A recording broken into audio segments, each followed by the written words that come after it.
Jika kalian berani melawan masjid-masjid Allah, kalian akan mendapatkan murkanya.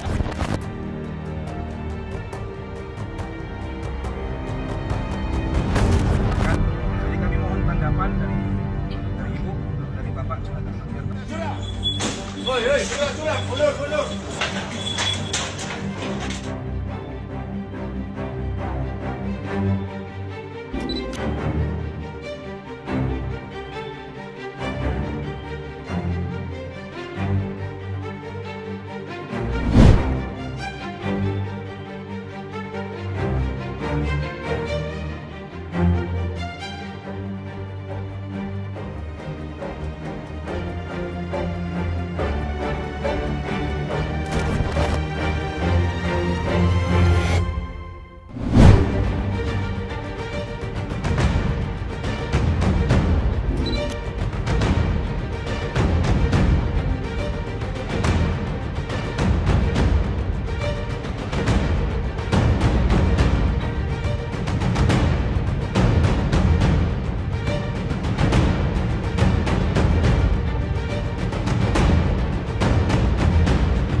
BBM ini sering dijadikan sebagai alat legitimasi oleh kelompok-kelompok ini untuk membatasi misalnya pendirian tempat ibadah untuk kelompok minoritas yang di sebuah lokasi.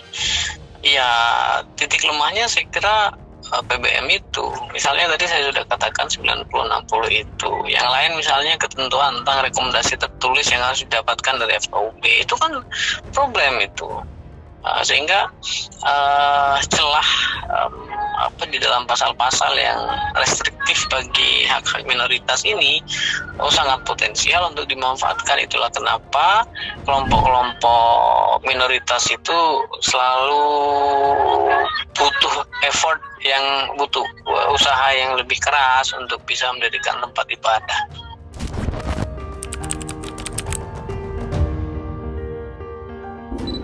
Itu sebenarnya ada dua persoalan utama ya. Yang pertama soal konstruksi legal kita. Jadi regulasi kita emang problematik, sehingga dia memberikan ruang bagi persoalan yang kedua, yaitu persoalan masih terus menguatnya mayoritarianisme. Jadi kita punya problem struktural, tapi juga ada masalah kultural sesungguhnya. Jadi dua-duanya ini harus diatasi. Jadi populisme Islam itu memberikan semacam energi politik gitu ya, bagi terjadinya beberapa kasus penutupan tempat ibadah atau paling tidak penolakan pendirian tempat ibadah oleh kelompok-kelompok minoritas. Jadi mayoritas yang terdapat dalam berbagai kasus pelarangan itu sebenarnya juga berkelindan dengan persoalan penguatan populisme. Karena apa? Karena semakin kuat populisme Islam gitu ya, semakin banyak kelompok konservatif, mereka semakin gampang diprovok, dihasut untuk melakukan gangguan atas rumah ibadah. Jadi itu berkaitan, bahkan saya berani sebut itu berhubungan secara langsung, Mas Luis, begitu ya.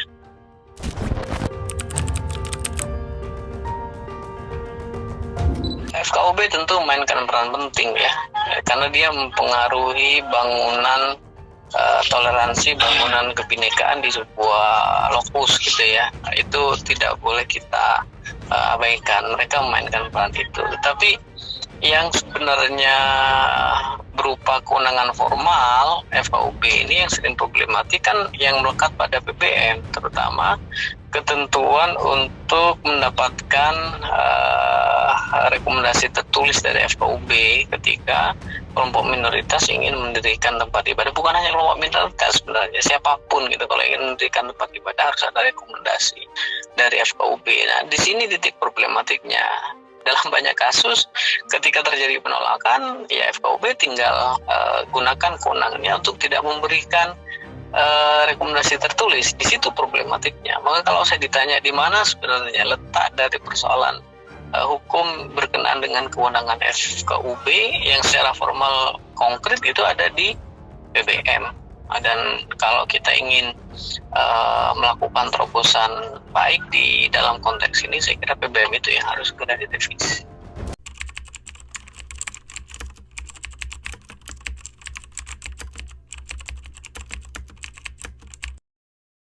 Toleransi itu intinya menghormati pendapat pihak lain, sikap pihak lain, ajaran pihak lain, walaupun kita tidak setuju. Itu toleransi. Toleransi itu adalah mundur selangkah demi mencapai hubungan harmonis, mundur tapi tidak mengorbankan prinsip. Menyeleweng dalam tanda petik, tapi demi mencapai yang jauh lebih baik dan tidak mengorbankan prinsip. Nabi seperti itu. Bahkan Islam ini beliau namai Al-Hanafiyah Samha, ajaran yang lurus tapi penuh toleransi. Jadi terkadang ada sesuatu yang tidak terlalu lurus menurut keyakinan seseorang, tapi sebenarnya itu oke, bisa. Nah, demi toleransi. Demi toleransi itu. Kita ambil contoh. Waktu terjadi Nabi bersama sahabat-sahabat beliau pergi ke Mekah dari Madinah untuk umrah. Sebelum masuk ke Mekah, beliau dihadang. Tidak boleh masuk, tidak boleh pergi umrah. Maka terjadi dialog untuk perdamaian.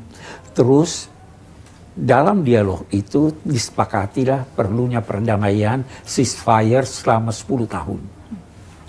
Tapi ada butir-butir waktu mau ditulis perjanjian itu.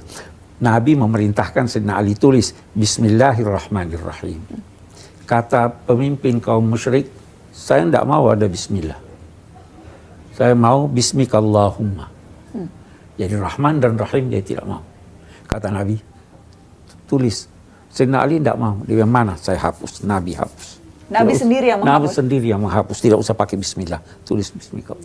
Baru Nabi mendiktekan lagi. Tulislah ini perjanjian antara Muhammad Rasulullah dengan tokoh-tokoh. Tidak mau lagi. Tidak ada itu Rasulullah. Kami tidak percaya kamu sebagai Rasul. Jangan tulis Rasulullah. Dihapus lagi. Nabi pun menuruti? Nabi pun, tulis Muhammad putra Abdillah. Oke. Terus pembicaraan terus ada butir yang Sayyidina Umar sampai sulit sekali menerimanya. Butir itu menyatakan demikian.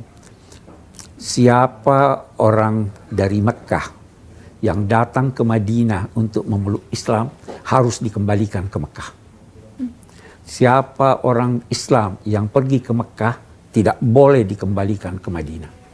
Kata Sayyidina Umar, bagaimana ini tidak adil? Kata Nabi, kita terima itu demi perdamaian. Kamu harus kembali, wahai Nabi, tahun depan baru kau pergi umrah. Kata Nabi, saya terima itu. Karena ini tidak berkaitan dengan prinsip ajaran agama. Demi mencapai kedamaian, demi mencapai hubungan yang harmonis, begitulah Nabi memperlakukan ini. Ada hal yang menarik.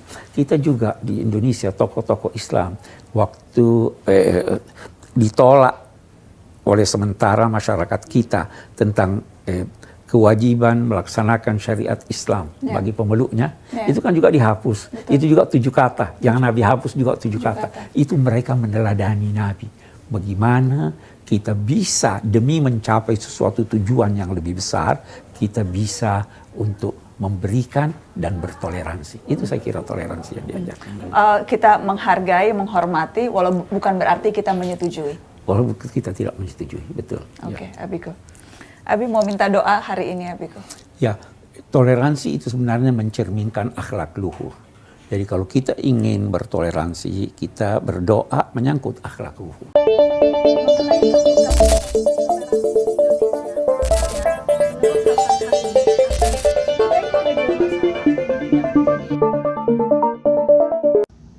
Mengenai kasus-kasus intoleransi di Indonesia, menurut Hasan Halili atau Direktur Riset Setara Institute mengatakan Setidaknya ada dua masalah umum yang menjadi akar dari persoalan kasus-kasus intoleransi di Indonesia.